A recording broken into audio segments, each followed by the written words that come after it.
Hi, I'm Lee. If your Erbauer impact driver is spinning fine but the screw just won't seat flush, here are the most common causes and quick fixes. If you're new here, I cover every problem on this tool range, so hit the subscribe before we start. If you're on low speed setting, you may simply not have enough power to fully seat a long or thicker screw. Try bumping up to a higher speed setting and see if that finishes the job.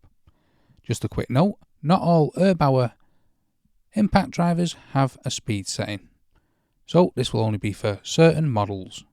A bit that isn't pushed all the way into the collect can slip under load, which stops the screw driving all the way even though the driver sounds like it's working hard.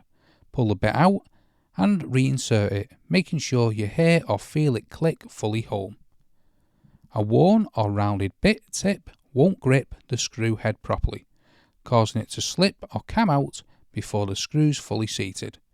If the tip looks rounded or chewed up, swap it in for a fresh bit. This alone fixes it more often than people expect. If you're driving into dense or hardwood, the screw may be struggling against resistance the whole way down.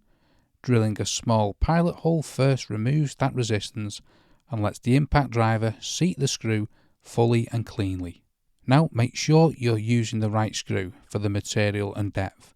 A screw that's too long for the job or hitting something solid underneath will stop short no matter how much power you throw at it. Don't force the driver by pressing it down. That can actually cause it to slip. Let the impact mechanism do the actual work. Keep steady, light pressure and it will drive the screw home on its own.